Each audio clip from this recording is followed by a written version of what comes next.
In this video, we will talk about animation in RHINO 7. So we're going to see what are the tools that you can use here, and also we will talk about the settings for your final render and how you can use cameras, how you can create and save particular point of views, or let's call it scene, and also how we can manage a little bit the animation and post-production.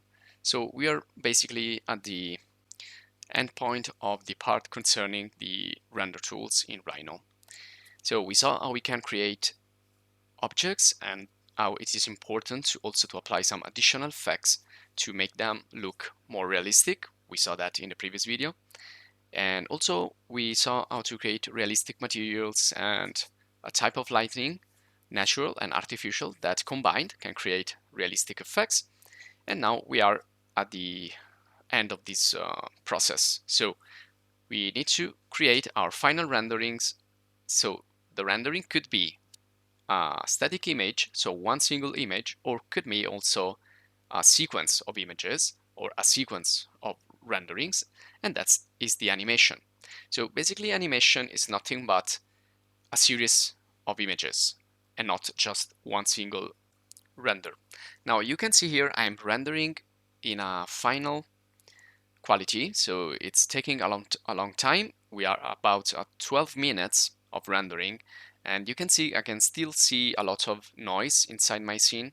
And right here I've applied also the depth of field, so the focus and out of focus effect that we find usually in cameras in reality.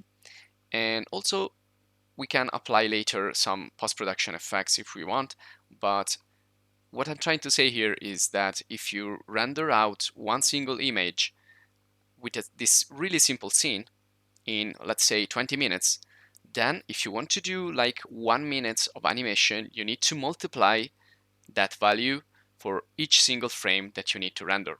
Now, this is the logic behind animation. So before we jump right into it, I want to explain to you some other some important facts, and also I want to give you some other suggestions.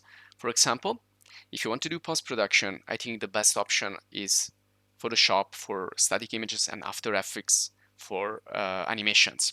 And you can also add more effects when you use Photoshop and After Effects. For example, you can do photo montages, you can add people or trees or something that is going to be real heavy to render in 3D. You can do that later in post-production. So the more you do in post-production, the less time you will spend rendering here in RHINO. Also, another suggestion is to use Vray for RHINO, and you will find a video course in Vray for RHINO in this channel, because Vray it's really easy to use, it's faster, and it's also, in my opinion, it's also better looking and more realistic, and it also has a lot of additional effects that you can use in the render, in the post-production, in animation, and so on.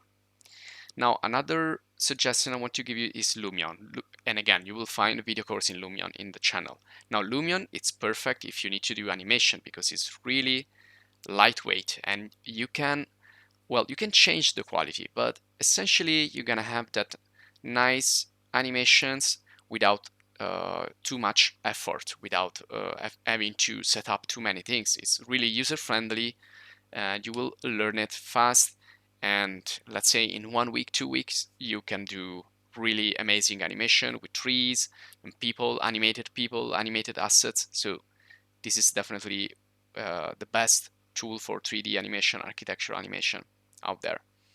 You also have Unreal Engine, which is instead, if you want to create interaction, if you want to create interactive applications, I suggest you give a look to Unreal Engine.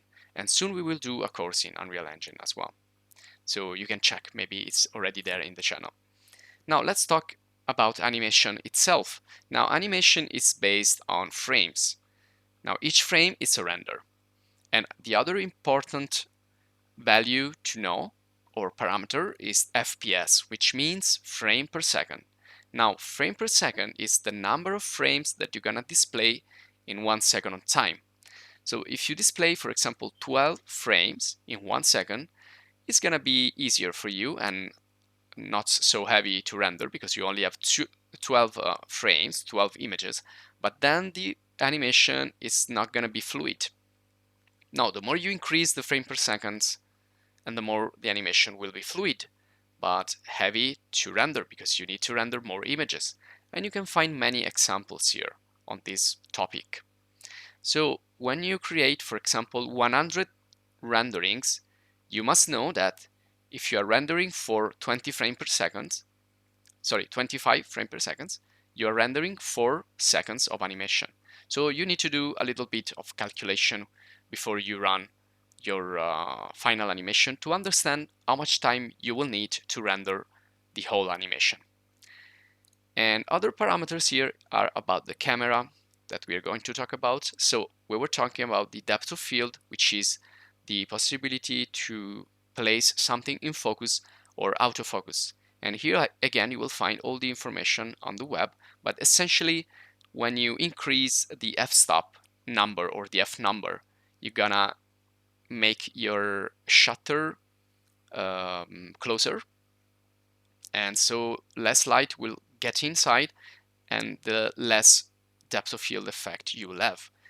When you decrease the value of the f-stop or f number, you're gonna have a lower value and a higher defocus effect. So you're gonna have things that are gonna be a lot out of focus.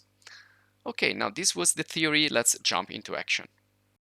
Now, first of all, I want to show you some post-production effects, which are really easy here and nothing so complex and advanced.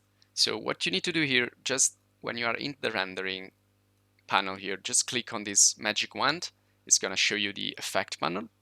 And then you click on this plus icon and you have many of these. And well, these are now in Italian, but I will change it soon so you can see. Now this is bloom, and you can change here the bloom effect by changing the values here. So let me uncheck this. You can see the difference with the bloom on and off. So it's gonna like create this additional lighting effect, which looks pretty realistic. You can change the intensity and the radius. Go. So don't make it too strong, but strong enough to enhance the lighting part of your scene.